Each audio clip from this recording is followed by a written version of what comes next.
Bonjour à tous, je me réjouis de nouveau d'être parmi vous pour la manne fraîche. Chaque semaine, vous pouvez vous abonner pour ne louper aucun des messages. Ce matin, pendant mon temps de culte avec Dieu, j'ai lu Proverbe 2. Mon fils, si tu reçois mes paroles et si tu gardes avec toi mes préceptes, si tu rends ton oreille attentive à la sagesse et si tu inclines ton cœur à l'intelligence, oui, si tu appelles la sagesse et si tu élèves ta voix vers l'intelligence et si tu la cherches comme l'argent et si tu la poursuis comme un trésor, alors tu comprendras la crainte de l'Éternel et tu trouveras la connaissance de Dieu. Waouh! J'ai lu ça dans une autre version ce matin et nous voyons que c'est conditionnel. On peut être né de nouveau, Christ est notre sagesse et il vit en nous, mais c'est à nous de chercher cette sagesse et il se laisse trouver. Et on voit ici que c'est intéressant, il dit si tu reçois mes paroles, et si tu gardes avec moi mes préceptes, si tu rends ton oreille attentive à la sagesse, si tu inclines ton cœur, si tu appelles la sagesse, et si tu élèves ta voix vers l'intelligence, et si tu la cherches comme l'argent, si tu la poursuis comme un trésor, alors tu comprendras la crainte de l'Éternel, et tu trouveras la connaissance de Dieu. Donc on voit ici le si. C'est toujours, c'est pas un fait établi, hein. C'est à nous de chercher Dieu, c'est à nous de chercher cette sagesse, c'est à nous de demander d'avoir de la sagesse.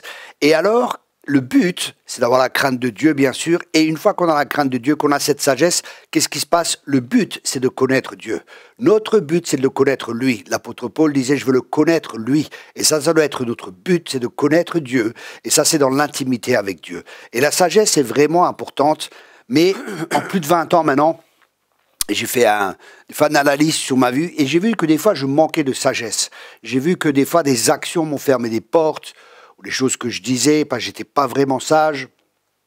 J'ai fait des erreurs et chacun de nous fait des erreurs et le but c'est d'apprendre de nos erreurs, c'est pas de refaire les mêmes erreurs parce qu'on peut apprendre des erreurs pour ne pas refaire les mêmes erreurs. Et ça c'est de la sagesse aussi. C'est d'apprendre des erreurs, mais de plus refaire les mêmes erreurs. Ensuite, la sagesse est tellement importante.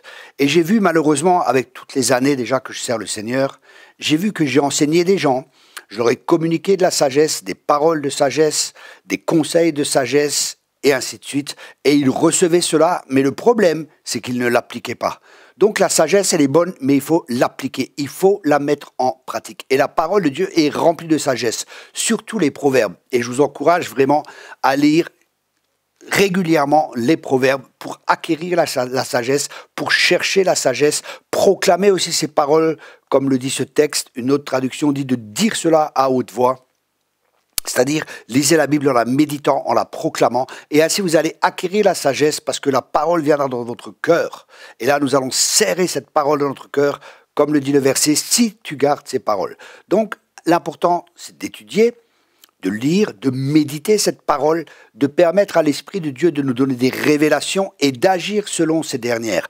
Parce qu'on peut, je me rappelle, j'avais enseigné sur la sagesse dans notre école biblique pendant un moment, et malgré cela, j'ai vu des personnes qui ont pris des mauvaises décisions alors que j'avais enseigné clairement sur certains points. Et les gens prennent des mauvaises décisions parce qu'ils veulent aller plus vite que Dieu.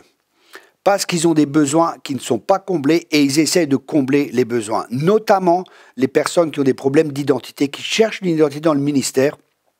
Ils veulent le ministère, ils veulent servir, mais ils ne sont pas prêts, ils n'ont pas été préparés, ils ne sont pas passés par le brisement, ils ne sont pas passés par le chemin du désert et ils veulent déjà servir Dieu. Et ça se voit dans leur prédication, ça se voit dans les messages. Il y a beaucoup d'ego encore qui est là et ça, ce n'est pas de la sagesse. La sagesse, c'est de savoir quoi faire, quand le faire, comment le faire et avec qui le faire. Je répète cela, la sagesse c'est de savoir quand, quoi faire, comment le faire, avec qui le faire et à quel moment le faire et à quel endroit aussi.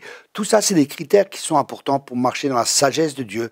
Et la sagesse est tellement importante, cherchons-la plus que les trésors, elle est plus précieuse que les perles, elle est plus précieuse que l'or. Et je me suis rendu compte qu'à travers des erreurs que j'ai faites, des fois j'ai même perdu des finances.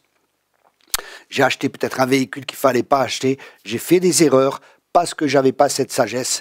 Et cette sagesse n'était pas là parce que justement je pensais faire une bonne affaire et je n'ai pas consulté l'Éternel. Je n'ai pas demandé au Seigneur au préalable. Et toutes ces erreurs m'ont servi pour maintenant acquérir plus de sagesse et pour plus refaire les mêmes erreurs.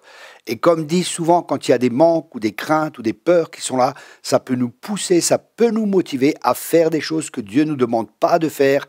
Et si l'Éternel ne bâtit la maison, celui qui bâtit, bâtit en vain.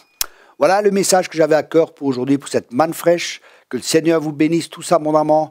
Je vous encourage aussi, j'ai un nouveau livre qui sort, on le reçoit là, normalement, on le reçoit la semaine prochaine.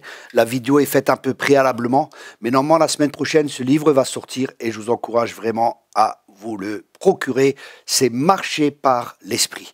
Voilà, soyez tous abondamment bénis.